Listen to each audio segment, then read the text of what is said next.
আমাদের ভিএফএক্স এর এইচওডি বিমান স্যার আছেন আজকে আমাদের সাথে, তো স্যারের সাথে একটু কথা বলে নেবো। স্যার আপনি যদি একটু বলেন মানে ইন্ডাস্ট্রি সম্পর্কে যদি আমাদের একটু বলেন। আফটার কোভিড একটা আমরা বড় চেঞ্জেস যেটা দেখতে পেয়েছি, রিমোট ওয়ার্ক। ভিএফএক্স অ্যানিমেশন ইন্ডাস্ট্রিতে মানে আমার প্রায় মোর দ্যান 17 ইয়ার্স হয়ে গেল ইন্ডাস্ট্রিতে। তো আমরা যখন স্টার্টিংয়ে ওয়ার্ক ফ্রম হোম আমাদের ইন্ডাস্ট্রির জন্য ভাবাই যেত না।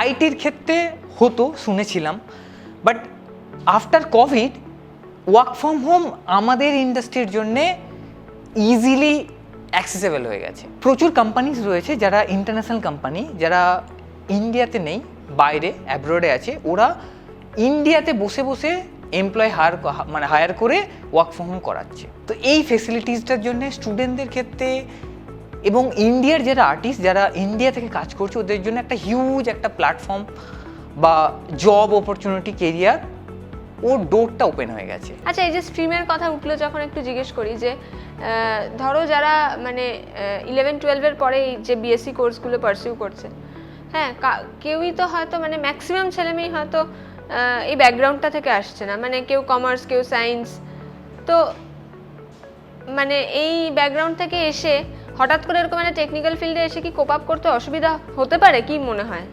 ওইভাবে বলবো না যে প্রবলেম হয়, বিকজ আজ থেকে যদি 20 বছর আগে দেখি তাহলে ইন্ডিয়াতে বেসিক্যালি অ্যানিমেশন ভিএফএক্স বা গ্রাফিক্স এইসবের ওপর স্ট্রাকচারালাইজড কোনো এডুকেশন ছিল না। ছোটো ছোটো জায়গাতে হয়তো একটা ইনস্টিটিউটে কেউ শেখাচ্ছে বা শেখাচ্ছেও না, কোম্পানিতে লোক লাগবে, সবাই গিয়ে কাজ শিখছে, কাজ আছে কাজ করছে, ওইভাবেই সবাই শিখেছে।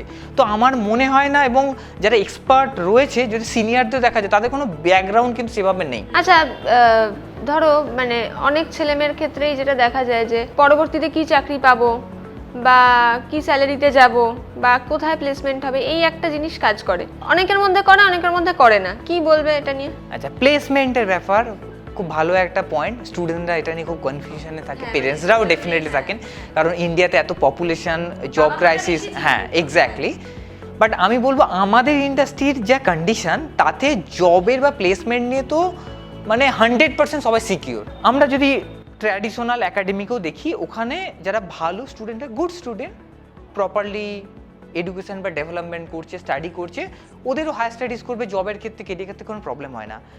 আমাদের ইন্ডাস্ট্রির ক্ষেত্রেও সেম, বাট এখানে অপরচুনিটি বেশি রয়েছে। তার কারণটা হচ্ছে আমাদের কাছে কোম্পানিজ প্রচুর আছে, কাজ প্রচুর রয়েছে, মানে এখন যেখানেই যাব ডিজিটাল অ্যাডস, সিরিজ।